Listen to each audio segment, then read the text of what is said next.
Please welcome to the stage Cooper Hewitt Interim Director, John Davis.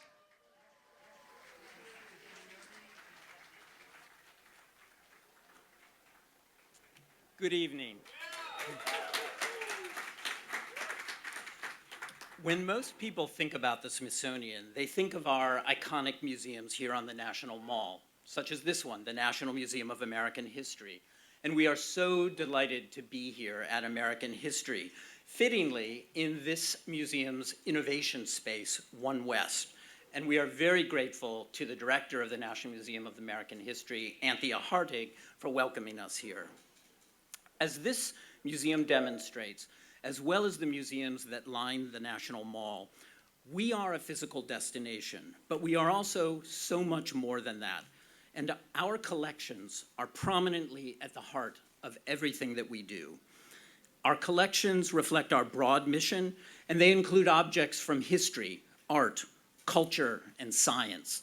They represent the collective memory of who we are as a people, as well as our knowledge of the natural world and our universe. It's through these collections that we are able to conduct cutting-edge research in science and in the humanities to tell the story of America in diverse and inspiring ways, and to convene and inform critical conversations on issues that affect our world. Smithsonian collections are so vast that even with 19 museums, 22 libraries, 9 research facilities, and the National Zoo, only a fraction of our collection can be exhibited within the museums and galleries at any one time. There is so much more to explore, and we're committed to ensuring that this remarkable institution plays a vibrant role in the 21st century. And so today, we offer you the keys to unlocking these treasures for your classrooms, your laboratories, and your living rooms anywhere in the world. The Smithsonian is not the first to take this step. More than 500 cultural heritage organizations worldwide have adopted open access, but no institution has done so with the scope and the breadth offered by the Smithsonian. The sheer volume and multidisciplinary scope of our collections are unparalleled. Today, we share unrestricted access to 2.8 million interdisciplinary collection items placed on the web, with the commitment to share over 3 million in total in 2020. We do this for the public, without cost, and at the highest possible resolution, making the collection assets of the Smithsonian available to all. We do this in support of our goal to reach 1 billion people and to help realize Secretary Lonnie Bunch's vision for a virtual Smithsonian where people anywhere can access our scholarship, our research, and our collections. Today, we launch a variety of platforms to make our collection media, our collections data, our research data available for educational and research endeavors, creative reuse, computational analysis, and innovative explorations. Open access is clearly the future of museums, and the Smithsonian is committing to that future tonight. I am now delighted to introduce the visionary champion of this initiative, Effie Kapsalis.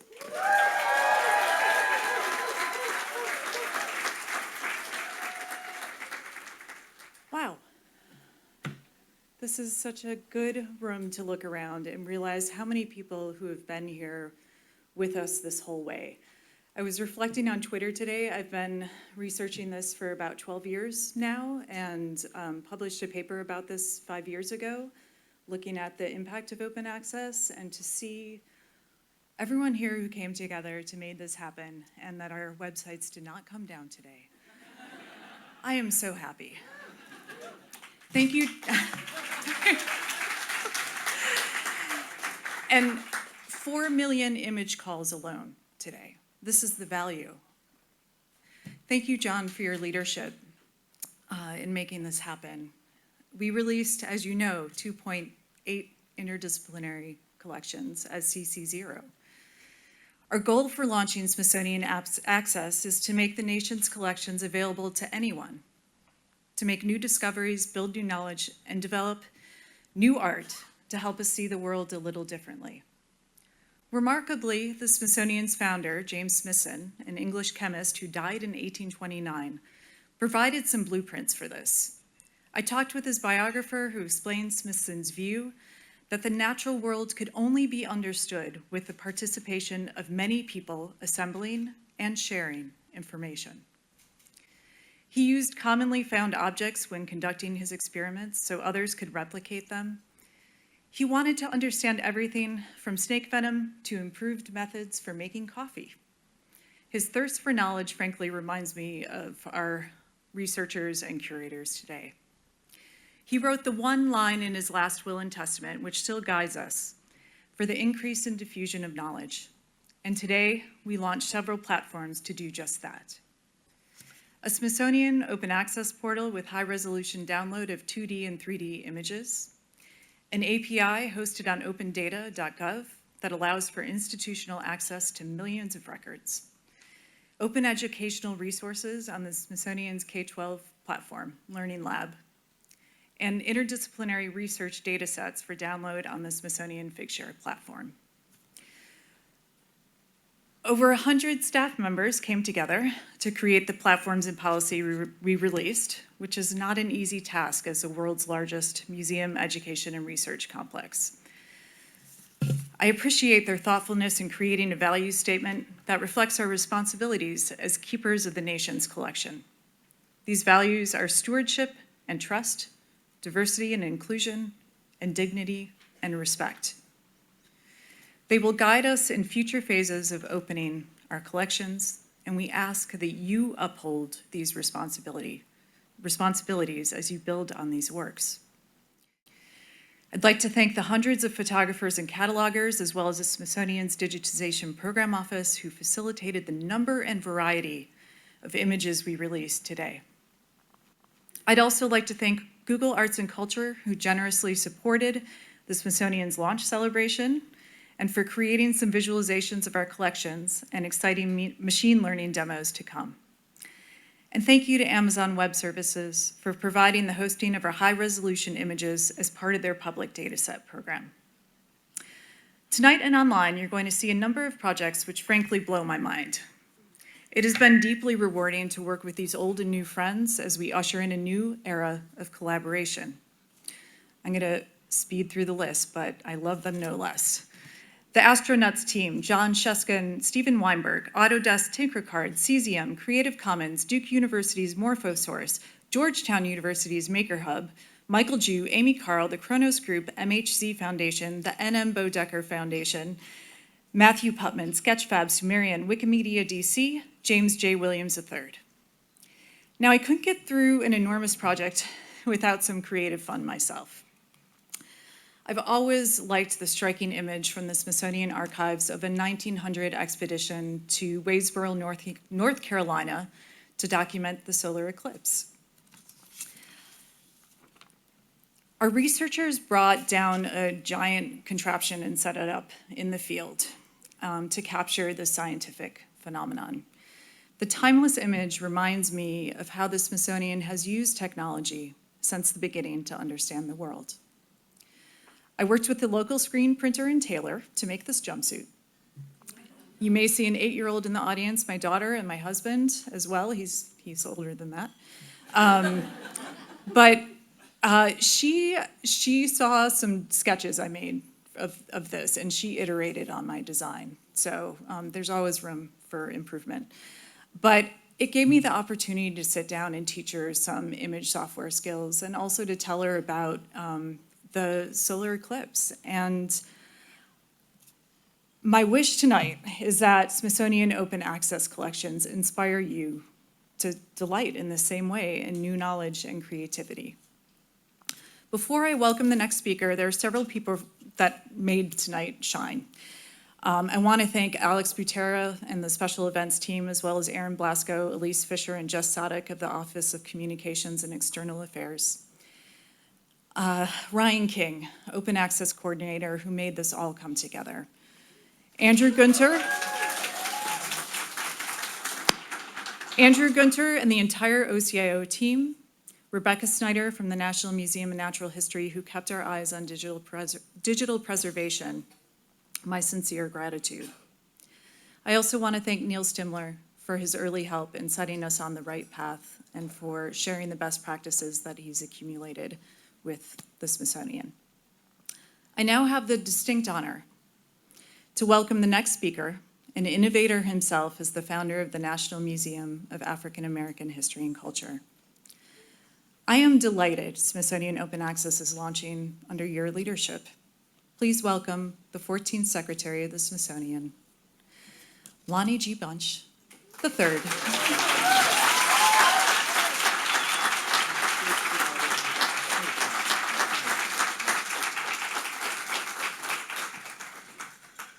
Well, what a grand and glorious evening. I can't tell you how proud I am to be part of the Smithsonian, because what you've done today, what you opened today, is transformative. For me, I'm always struck by the fact that as a kid, my parents used to bundle us in the car and drive down from Jersey to come to the Smithsonian almost every quarter. I was lucky to be able to revel in all the wonders of the Smithsonian. But since I've been secretary, I've realized that millions more will never have that access. And even though I believe strongly that our job is to expand our reach, both in person and digitally, I realize how important it is to invite new audiences in the door and to encourage them to experience all of our offerings. So today, we are throwing the doors wide open. We are inviting millions around the world in, not just to experience the wonders of the Smithsonian, but to make those wonders their own. For me, open access makes 175 years of science, of art, of history, of technology, and design available for everyone. Available for everyone, for any purpose, and I love to say, for free. This initiative makes good on our promise to be a vital public resource, accessible to everyone, everywhere. In a broad sense, these efforts are crucial to our ongoing transition to a virtual Smithsonian. Open access will help us touch every home in America. It will help us engage and inspire audiences across the globe. But this is much more than about access. We are empowering our audiences, empowering them to remix, to repurpose, to reimagine all the richness we offer. We're inviting our viewers to become collaborators, to engage critically, to think expansively, to imagine freely. We're welcoming every person to create and share something of their own with all of us. Our collaborators have already launched thrilling projects. College students designing textiles, electronics, and artwork based on our collections. Sculptures inspired by a 3D scan of dinosaur skeletons. And machine learning used to uncover hidden stories of the Smithsonian women in science. You learn all about these projects and many more this evening. And this is just the beginning of what open access will ignite. Behind every click of the download button is a village of people who did the legwork to make this happen.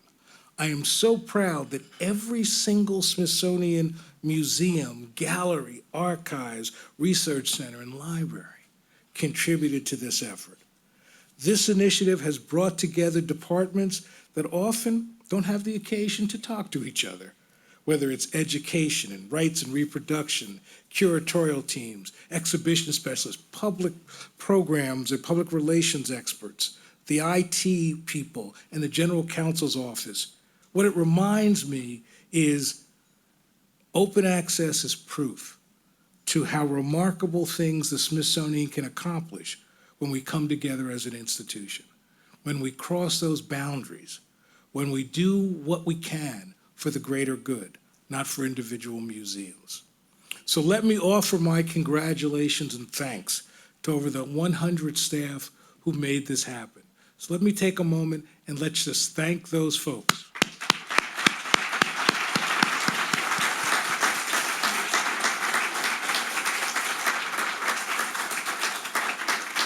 And special thanks to Effie and Ryan King.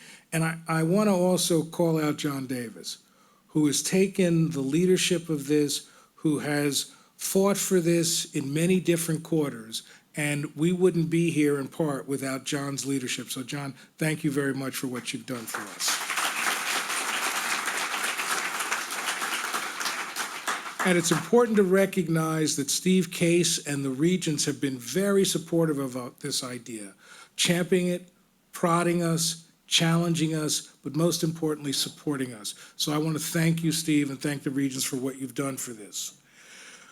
But I also want to say how grateful I am to our external partners. We recognize that the Smithsonian is no longer has broad enough shoulders to carry everything. In fact, the great strength of the Smithsonian is to be part of this networked world. And we couldn't have done this without Google Arts and Culture and Amazon Web Services and so many more people who have crucially important to the success of this. In essence, we could not have done this without all of you. This is a journey of discovery for the Smithsonian as well as for our audiences. But in a way, that's the beauty of this. We can't predict all the ways that open access might transform what we have. That's up to you. That's up to all the people who will use this. As we continue to release content, we can't wait to see where you take us next. So on behalf of the leadership of the Smithsonian, thank you. And I'm so excited about what lies ahead because of the work you've all done. Thank you very much.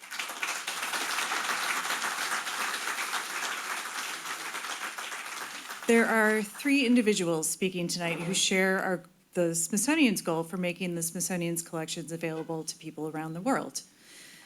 Creative Commons provided early advice on making our collections accessible to the global public commons. Google Arts and Culture worked with our Alpha API, which was a little rough, to share 2D and 3D images on their platform.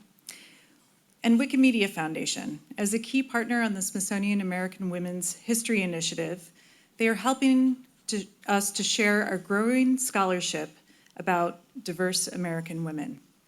Thank you all for your support. Please welcome Interim Executive Director of Creative Commons, Cable Green. Thank you, Effie. It's my honor to join you in celebrating the Smithsonian Open Access Initiative, a bold step toward fulfilling the Smithsonian's mission to increase the diffusion of knowledge. I work for Creative Commons. We're a nonprofit dedicated to building a globally accessible public commons of knowledge and culture. We make it easy for people to share their creative work and to access and build upon others' work to create a more equitable, accessible, and innovative world. We are the international stewards of the open copyright licenses and the public domain tools that the world uses to share. We proudly put the open in open GLAM, open educational resources, open access publishing, open data, and more. So why does today's announcement matter? It matters because the Smithsonian is providing equitable, legal access to millions of works in science and nature, history and culture, art and design, for everyone around the world. Cultural heritage institutions are the dominant repositories of creative works worldwide. They are entrusted by the world's population with the vast amount of humanity's memory. Their collections are crucial to understanding and interpreting not only cultural works, but also the historic, social, economic, scientific, and political context in which they were created. As fragments of history, they ought to be available to everyone. Creative Commons has a rich history of supporting the creation and adoption of open policies with cultural heritage institutions, including the Met, Europeana, the Tate, the Cleveland Museum of Art, the Auckland Museum, the Rijksmuseum in the Netherlands, Wikimedia, the Brooklyn Museum, and more. Today's announcement matters because the Smithsonian is dedicating its works to the public domain using our CC0 public domain dedication, communicating to the world's museums that digitizing and using the right legal tools can and should be done. The Smithsonian is a leader in this space, and it is leading. Creative Commons is proud to help the Smithsonian dedicate its works to the public domain, to share the Smithsonian's millions of works through CC Search in the coming weeks and months, and to work with the Smithsonian's Learning Lab to bring these open educational resources to the world's teachers and learners. On behalf of Creative Commons and our global network, we congratulate the Smithsonian on this stunning achievement and look forward to working with you in the coming years to bring even more of the Smithsonian's collections into the Commons. Thank you. Please welcome to the stage head of the Google Arts and Culture Lab, Laurent Gaveau. Good evening, everyone. Of course, tonight I am thrilled and honored to be in Washington for what I think is a real milestone when it comes to the mission that all of us share tonight: make arts and culture knowledge accessible to anyone, anywhere, empower people around the world to participate, and of course engage new audiences through technology. So Google Arts and Culture was not founded in 1846, but 9 years ago, as an experimental project that was putting some of Google technologies to the service of the very mission I just evoked. So it grew since then, and we are now partnering and proud to partner with about 2,500 museums in more than 80 countries. Not more about that, just I invite you to download our app. It's free, it's on both Android and iOS. Discover it and let me know what you think. We are a tech company, obviously. We are not a group of art experts or culture experts, and we rely constantly on the expertise of our partners to do the right thing in this field. Since the very beginning in 2011, the Smithsonian has been absolutely instrumental to push our group to think bigger, to approach those missions with both ambition and thoughtfulness. I won't list all the projects we've done together, but maybe the last one last year with the National Air and Space Museum was to digitize in 3D Apollo 11 and the spacesuit of Neil Armstrong and incorporate them directly in Google search for anybody to enjoy them in 3D, including in augmented reality. Just search Apollo 11 on your phone and have fun. It's been a crowd pleaser. Today, as part of the Open Access initiative, we are working on an even more exciting project. It just started. I can't give you all the results yet, but we are matching our resources, engineering, machine learning experts, data analysts, with curators and archivists from the Smithsonian in order to uncover some unexpected stories, especially around the role of women in the history of the Smithsonian institutions, among this probably overwhelming amount of data. So it's pure data mining using machine learning, and the early results are extremely promising. As I said, I think today is a milestone beyond the Smithsonian, beyond the US. If you allow me to be a bit personal, before joining Google, I was working for the Palace of Versailles, and I was advocating for open access without the success that I encountered at the Smithsonian, obviously. A lot what we were hearing in those days, and I'm taking just 10 years ago, max, was that digitization, sharing collection and content online would have a negative impact on the actual visit of museums or cultural places, or even could diminish the value of collections.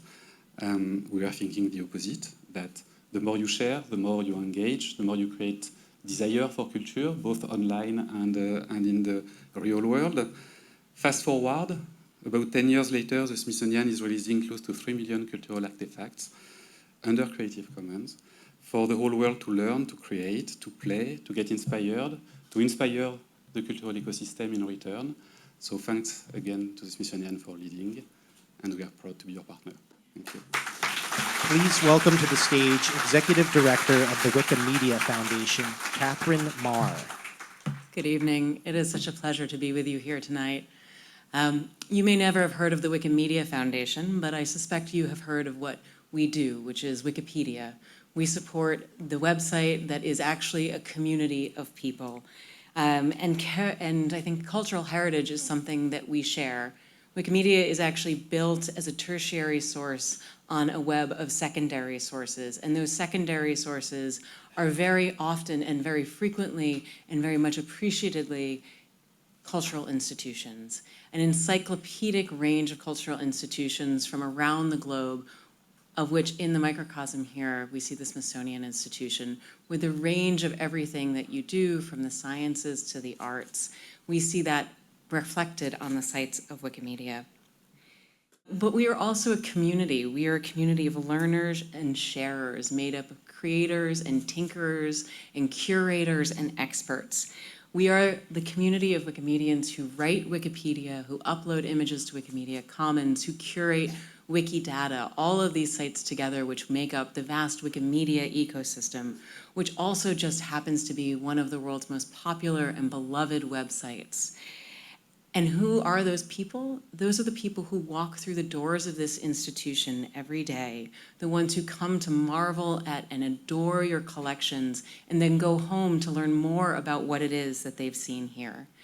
In that sense, our community of creators, curators, and tinkerers are part of a deep allyship with a very sort of immediately shared mission, which is making the world's information available to all. This is a project that I noted Effie mentioned earlier on Twitter today has been 12 years in the making. And it was something that my colleague Ryan Merkley, who's also used to be at Creative Commons, reflected back that that's because we work on decades of time. When we talk about culture and when we talk about humanity, we're not talking about the moment. We're actually talking about what it is that we build together. And we're talking about the legacy and records of what humanity creates and shares. First as us as individuals, and then collectively the knowledge we leave behind when our time for seeking is done as individuals. Today is a day that you join as the Smithsonian Institution's hundreds of other institutions around the world, but truly, as it was noted at the beginning, creating perhaps the most impactful release when it comes to just the sheer number of articles that have been shared into the Commons. And in doing so, you help model a path for how other institutions around the globe may do so as well, for how they may achieve reaching a broader audience in line with their global mission, for those people who will never be able to walk through these doors. I heard you say that your goal is reaching 1 billion people. I'm pleased to say that the Wikimedia Foundation, with the Wikimedia projects, has 1.5 billion people who visit our projects every month. And so we very much hope that we can help you achieve that goal in 30 days' time. But the thing I think is important to notice is that this isn't something that's just done by institutions. This is actively a creation of people. It's the thing that we do all together by everyone in this room. And so I want to call out in particular the work of Kelly Doyle, who's the Open Knowledge Coordinator for the American Women's History Initiative at the Smithsonian Institution. I think this is a great example of collaboration. Kelly joined the Smithsonian Institution with a grant funded by the Wikimedia Foundation, but her role has been extended and made into a 2-year project, which is focused on identifying and resurfacing and remixing and re-narrating the stories of women, American women, throughout time, so that we can reimagine what our history was and who built it. On Wikipedia, there was an image of Sojourner Truth that had been uploaded by one of our Wikipedians, but it was a really low resolution image, and yet it was the image that most people saw when they came to learn about her history. And this is a living article. I just took a look, and it was edited today, 26 bytes of information added to her, to Ain't I a Woman, to talking a little bit about the story of where that comes. So this is living history. Kelly was one of the people who uploaded an image of Sojourner Truth that was a high-resolution image that has now been viewed more than 1 million times by people all over the world in less than a year. And this matters because women are historically underrepresented everywhere that we go, not just on the internet, but in the world. And on Wikipedia in particular, only 18% of the biographies on Wikipedia are of women. So these illustrations matter. They create a sense of representation. Every person who comes to that article will now have a different, more impactful, more personal relationship with that image and with her legacy. This is just the beginning of what you're doing. As I mentioned, I think that this is an opportunity to show the path for hundreds of more organizations. And I think the most important thing to recognize about that is those organizations that follow in your footsteps will be organizations without the resources that this tremendous organization has. So we look forward to working in partnership to be that infrastructure that helps elevate knowledge around the world. We are here to be partners. At Wikimedia, our vision is a world in which every single human can freely share in the sum of all knowledge. And what you'll notice is it says nothing about us, but it says everything about humanity. It is a vision that we share with every person in this room to set knowledge free all together. So congratulations again on this tremendous achievement. We're so honored to be with you here tonight and look forward to all that is yet to come. Thank you.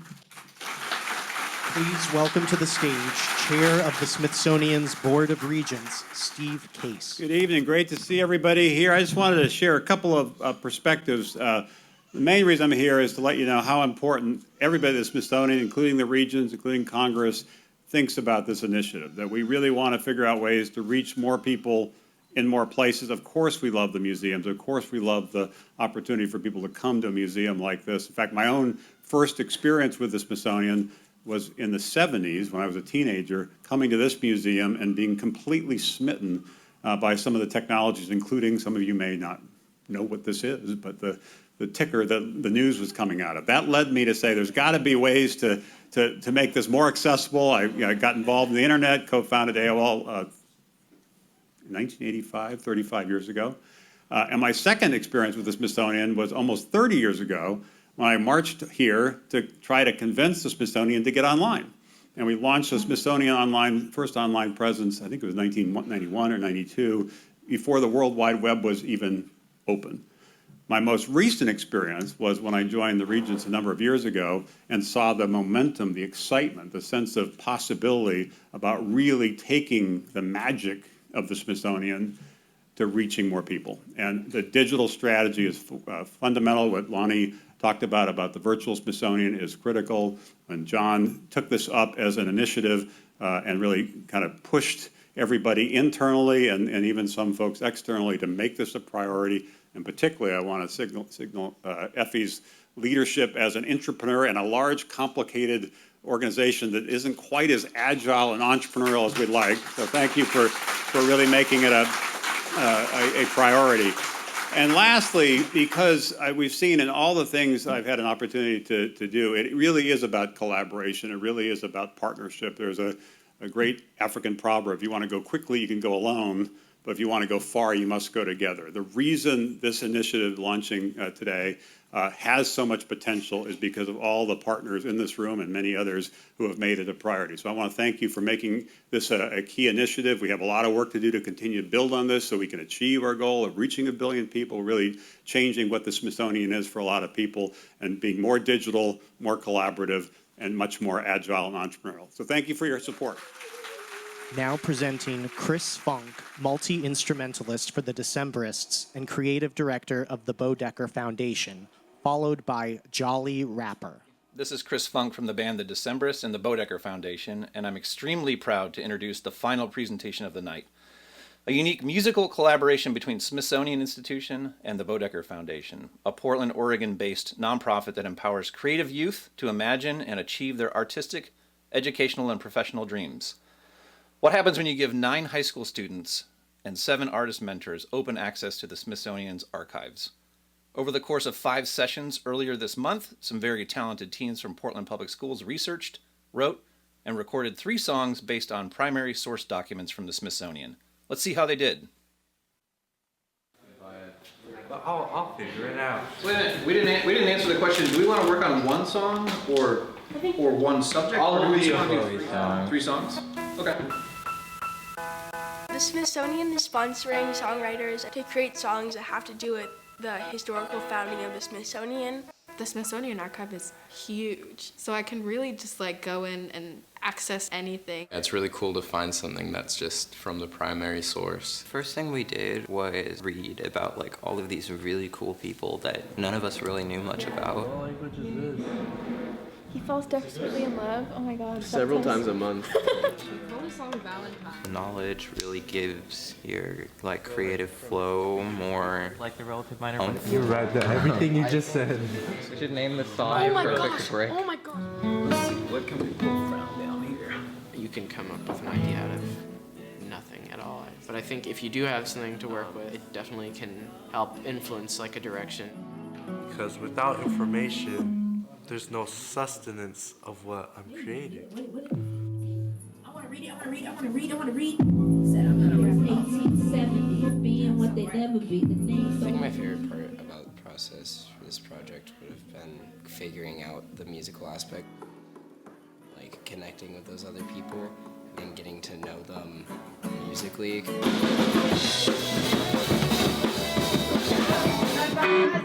I have the full song. That's awesome. My Sweet Valentine, You're Always on My Mind. I was hoping that would be like the... I really like the recording part of it. I think it's really fun and just like being in a studio. It's not something I'm used to. Mrs. Hammond, I'll be coming home. You got it, man. You got it. I don't know. Knowledge is power. The Smithsonian Archives gives you access to that. Solomon Brown, Smithsonian legend. Ah!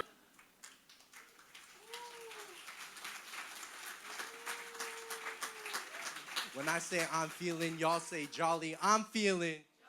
I'm feeling. Thank you. Okay, I'm ready when you are.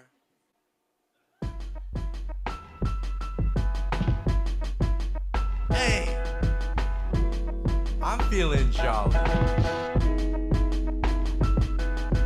Renaissance man like Solomon Brown. Feel like the only black man in this all-white town. I've been living in a castle, but I ain't got a crown. Gonna flip the Smithsonian upside down. I was born a solo man. Call me Solomon. Say that you got iron bars. Well, I'm the Iron Man. Burn your careers and put it in retirement. Catch me riding around wreaking havoc like a pirate is. Taking all the treasure and your girl, I just met her and she always wanna venture. Cause ain't nobody fresher like Solomon, Professor Brown. Drawn to the lectures, oppressors get shredded like microaggressive white cheddar. Had to give y'all something like feather. Legendary feels in my jeans like venom. Maybe I should run my business. Spitting hot venom, spitting hot venom. I can't let them, they know I got bars, but I'm no felon. Till Armageddon. Legend. Can't let them No, no, no, no. Can't make us fall. No, no, no, no. Can't keep me from No, no, no, no. soul man right from Yeah, yeah. Can't let them No, no, no, no. Can't make us fall. No, no, no, no. Can't keep me from No, no, no, no. If it ain't give it to me, then I'm taking it. Look at all this dough, I be making it. Bread, I be baking it. Look at all these laces, I be changing them. Look at all these beats, I be flaming them. Beasts, I be taming them. Look at all these races, I be racing them. Bars, I be raising them. Raising the bar like I'm working out. They said I couldn't make a name for my art, and look, it's working out. Renaissance man like Solomon Brown. Feel like the only black man in this all-white town. I've been living in a castle, but I ain't got a crown. Gonna flip the Smithsonian upside down. Upside down. Upside down, upside down, upside down. Everybody say it, upside down. Y'all ain't saying it, upside down. There we go, upside down. Upside down, everybody says upside down. Everybody says upside down. Smithsonian says upside down. Bodecker says upside down. Everybody says upside down. Jolly rappers say upside down. And my mama say upside down. Everybody say upside down, yeah. Upside down. Yeah, yeah, upside down, yeah. Upside down, everybody say upside down. Upside down, y'all, your lips not moving upside down. I need you to say it upside down. Upside down, yeah. Upside down, I really love to say upside down. Upside down. Upside down, Flipsonian. Woo! I'm feeling jolly. When I say I'm feeling, y'all say jolly. I'm feeling. I'm feeling. I'm feeling. Thank you.